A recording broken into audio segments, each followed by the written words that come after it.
मेरा नाम है Rajat and you are watching India's number one Hindi gay story channel. दोस्तों, कहानी को शुरू करने से पहले प्लीज़ चैनल को सब्सक्राइब कीजिए, वीडियो को लाइक कर दीजिए, कमेंट करिए और कहीं पर भी शेयर जरूर करिएगा। शुभम पापा के साथ अपने चाचा के गांव वाले घर में तो आ गया था, पर अभी भी उसका मन वहीं अटका हुआ था। उसे बार बार आंखें बंद करने पर बिरजू ही दिख रहा था। वो बिरजू को कभी अपने ऊपर देख रहा था तो कभी बिरजू की बाहों में। जैसे जैसे बिरजू ने उसके साथ हरकतें की थी, उसे हर एक हरकत याद आ रही थी। बिरजू का उसे पकड़ लेना, बिरजू का उसे कीचड़ में गिराना, बिरजू का खेत की जुताई करना और बिरजू का बदन पसीने से पूरा दमक रहा था सूरज की रोशनी में। शुभम कोशिश कर रहा था कि उसका दिमाग बिरजू से हट जाए। वो अपने फ़ोन में ना जाने क्या क्या चलाने की कोशिश कर रहा था, पर कुछ भी उसे पसंद नहीं आ रहा था। उसे तो बस बिरजू ही पसंद आया था। और उधर उसके पापा की हुई शरारतें बार बार उसके दिमाग में चल रही थी कि कैसे वो शुभम को छेड़ रहे थे बिरजू को लेकर। और जैसे तैसे शुभम ने अपना पीछा छुड़ाया अपने पापा से। शाम का वक्त था। शुभम घर पे अकेला था। पापा कहीं बाहर गए हुए थे, चाचा भी नहीं थे और दादी और दादू वो भी कहीं बाहर ही गए हुए थे। मम्मी भी पापा के साथ ही गई थी। शुभम घर पे अकेला था। उसका मन नहीं लग रहा था। उसने सोचा क्यों न छत पे चला जाए, नीचे वो करेगा भी क्या। उसने जीने का दरवाज़ा खोला और छत पे चला गया। शुभम ऊपर जाने लगा तो उसे कुछ फुसफुसाहट सी सुनाई दे रही थी। शुभम दबे पांव सीढ़ियों से चढ़ते हुए छत पे पहुंच गया। उसने हल्के से दरवाज़ा खोला ताकि आहट भी ना हो और फिर वो छत पे आ गया।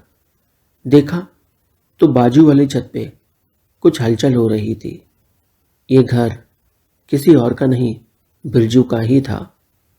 शुभम चुपके से गया, दबे पांव जाकर देखा तो बिरजू और उसके साथ कोई और भी था। शुभम छुपके बिरजू और उसे देख रहा था। शुभम लगातार बस देखे जा रहा था क्योंकि बिरजू की बाहों में एक लड़का था जिसे बिरजू चूम रहा था। दोनों ने ऊपर कुछ भी पहना हुआ नहीं था। बिरजू पागलों की तरह उसे चूमे जा रहा था और वो भी बिरजू को बराबर चूम रहा था। बिरजू ने उसे कसकर अपनी बाहों में पकड़ रखा था। उसके बाद वो दोनों प्यार में मग्न हो गए और एक दूसरे को बेतहाशा प्यार करने लगे। ये सब देख शुभम के दिल की धड़कनें तेज हो गईं।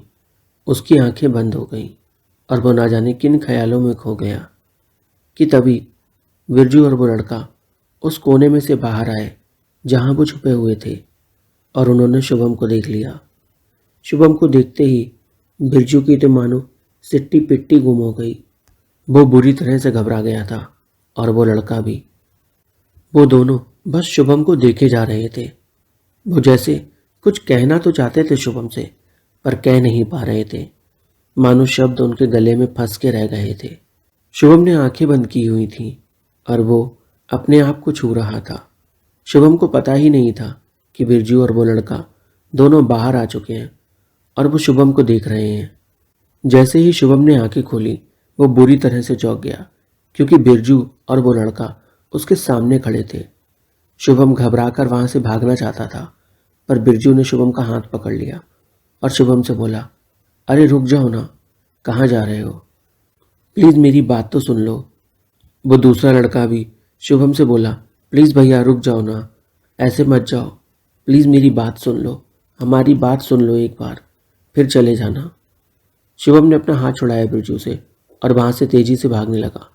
बिरजू ने कसकर शुभम को अपनी बाहों में जकड़ लिया और बोला, ऐसे नहीं भागने दूंगा, पहले वादा करो तुमने जो भी देखा वो किसी को नहीं बताओगे। शुभम बिरजू को बड़े ध्यान से देख रहा था। बिरजू ने कहा, वादा करो तुम पहले। और वो लड़का शुभम के पैरों में गिर पड़ा।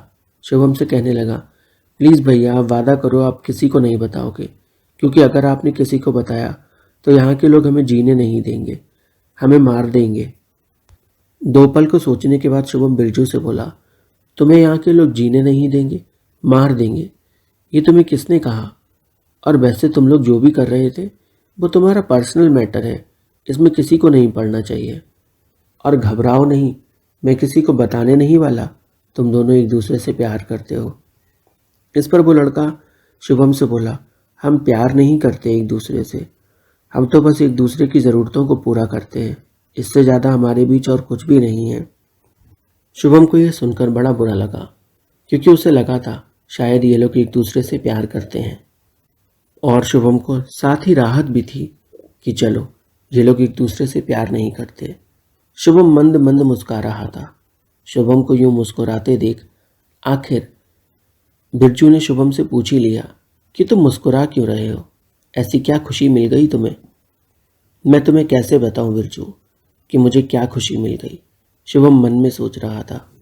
बिरजू ने शुभम से कहा, अब बता भी दो, आखिर क्या बात है, क्यों मुस्कुरा रहे हो? शुभम बोला, जाने दो, कोई बात नहीं, तुम नहीं समझोगे। बिरजू ने शुभम का हाथ पकड़ के उसे कस के अपनी ओर खींच लिया और अपनी बाहों में उसे भर लिया और उससे बोला, अब तो बताओ, नहीं तो फिर तुम्हें भी कोपचे में ले चलता हूँ। शुभम शर्मा गया। बिरजू बोला, शर्माते बहुत हो तुम, आओ तुम्हारी शर्माहट दूर करता हूँ। वो शुभम को कसकर पकड़कर उधर कोपचे में ले जा रहा था जहाँ वो उस लड़के के साथ था। वो लड़का शुभम और बिरजू को यूं देखकर हंसने लगा और बोला, तुम लोग तो एकदम मियाँ बीवी जैसे हो, बहुत मस्ती करते हो एक दूसरे के साथ। शुभम कुछ बोलना चाह रहा था पर बिरजू ने शुभम का मुंह बंद कर लिया और उससे बोला, ज़्यादा बोलने की ज़रूरत नहीं तुम्हें, बस चुपचाप अंदर आ जाओ। शुभम खुद को छुड़ाने की कोशिश कर रहा था पर बिरजू कहाँ छोड़ने वाला था। उसने शुभम को कसकर अपनी बाहों में पकड़ के रखा और अंदर कोपचे में ले गया और उस लड़के से बोला, नज़र रखना, देखे रहना, कहीं कोई आए तो बताना। वो लड़का वहीं खड़ा था। बिरजू ने शुभम को दीवार के सहारे लगा दिया और फिर उसने शुभम की शर्ट खोलनी शुरू कर दी। शुभम खुद को छुड़ाने की कोशिश कर रहा था पर बिरजू कहाँ मानने वाला था। उसने जल्दी जल्दी शुभम की शर्ट खोल दी और फिर शुभम के पीछे गर्दन पे चूमा। उसने जैसे ही शुभम की गर्दन को चूमा, शुभम तो मानो किसी मोमबत्ती की तरह पिघल गया। उसने आज से पहले ये कभी एक्सपीरियंस नहीं किया था। बिरजू के होंठ बार बार शुभम के बदन को लग रहे थे और उसे बिजली का करंट दे रहे थे। शुभम तो पिघलता चला गया पूरी तरह से बिरजू की बाहों में और बिरजू ने शुभम को जी भर के प्यार किया। शुभम खुद को छुड़ाने की कोशिश करना बंद कर चुका था और अपने आप को बिरजू के हवाले कर चुका था। बिरजू लगातार शुभम को बस चूम रहा था और कुछ पलों में शुभम ने अपनी आंखें बंद कर लीं। बिरजू और शुभम दोनों बस एक दूसरे में खोने से लगे थे कि तभी आहट हुई कि कोई आ रहा है। उस लड़के ने बिरजू को वार्न किया। बिरजू जल्दी से उस कोपचे में से निकलकर बाहर आ गया। शुभम अंदर ही रह गया था। देखा तो पता चला ये शुभम के पापा थे जो शुभम को घर में ढूंढ रहे थे। वो ऊपर आए और उन्होंने बिरजू से पूछा, शुभम कहाँ है, देखा क्या तुमने? बिरजू कुछ बोल नहीं पा रहा था। वो कैसे उन्हें आंसर करे उसे समझ नहीं आ रहा था कि तभी शुभम कोपचे में से बाहर आया। वो अपनी शर्ट की बटनें लगा रहा था। शुभम को यूं देख शुभम के पापा बोले, क्या चल रहा था बेटा, ये बटनें कैसे खुली तुम्हारी शर्ट की, किसने खोल दी, क्या हो रहा था, मुझे भी बताओ ज़रा। शुभम समझ गया था कि उसके पापा फिर से मज़े लेने के मूड में हैं, फिर से उन्हें मस्ती छाई हुई है। इसलिए शुभम ने उन्हें डांट दिया और बोला, ज़्यादा मस्ती नहीं, जाइए नीचे जाइए, मैं बस आता हूँ थोड़ी देर में। पर वो तो नीचे जा ही नहीं रहे थे। वो तो शुभम से बोले, अब बता भी दो, इतना क्या शर्माना, हम तो दोस्त हैं ना, दोस्तों में कहाँ शर्माते हैं, सच सच बताओ किसके संग मुंह काला कर रहे थे, बिरजू के साथ या फिर इस लड़के के साथ? शुभम तो बुरी तरह से शर्म में डूब चुका था कि आखिर उसके पापा ऐसे बोल भी कैसे सकते हैं और आखिर वो क्यों इस तरह से मजाक कर रहे हैं उसके साथ।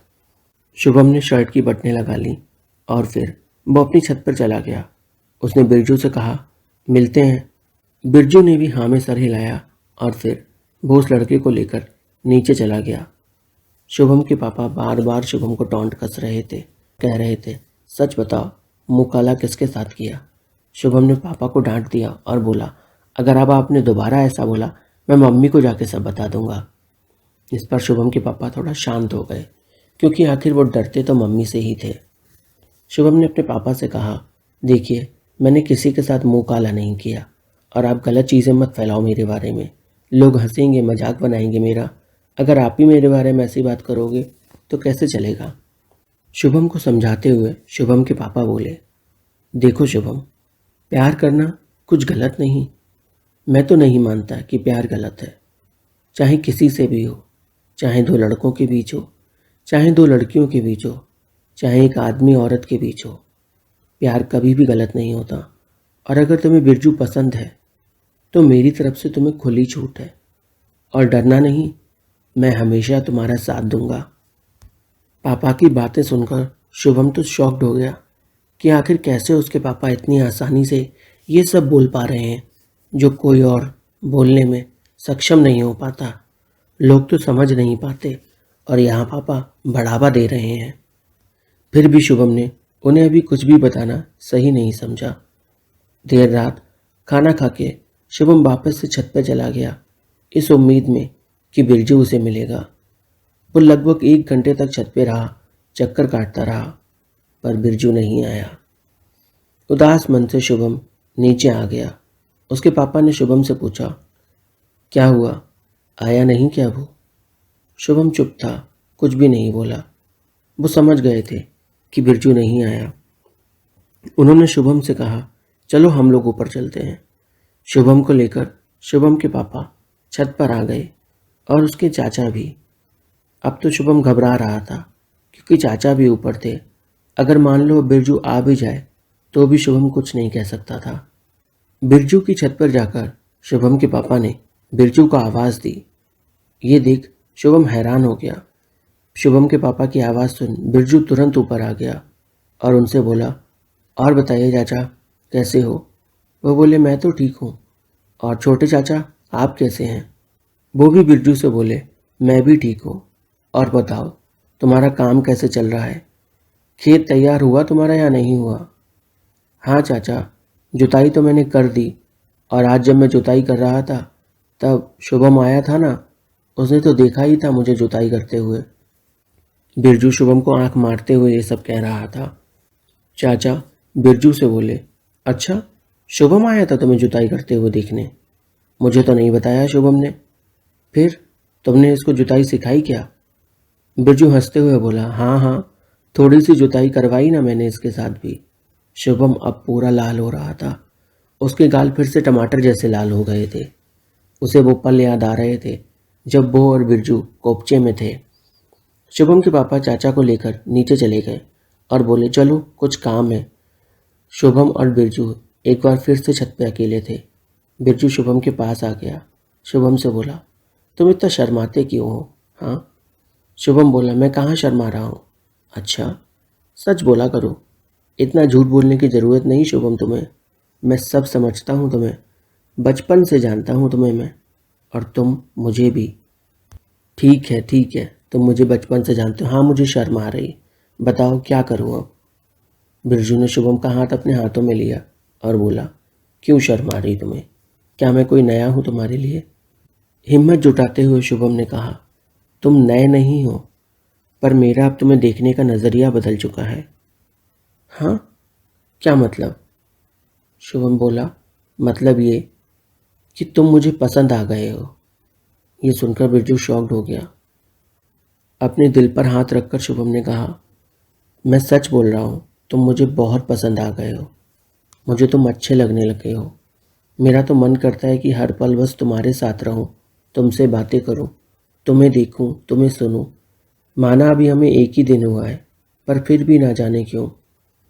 बिरजू एकदम खामोश रहा।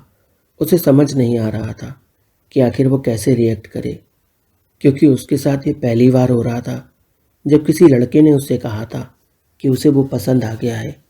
इससे पहले तो बिरजू ना जाने कितने लड़कों के साथ बस अपने जिस्म की हवस को मिटा रहा था, पर पहली बार कोई बिरजू से प्यार के बारे में बात कर रहा था। बिरजू ने शुभम के हाथ थामे हुए थे और फिर एकदम से उसने शुभम के हाथ छोड़ दिए और बोला, शुभम, तुम जो बोल रहे हो तुम्हें होश भी है कि तुम क्या बोल रहे हो? शुभम ने बिरजू को कसकर पकड़ लिया और बोला, मुझे पूरा होश है मैं क्या बोल रहा हूँ। क्या तुम्हें होश है कि तुम क्या कर रहे हो? कहानी में आगे क्या हुआ जानने के लिए चैनल को सब्सक्राइब करें, वीडियो को लाइक करें, कमेंट करें और कहीं पर शेयर ज़रूर करें।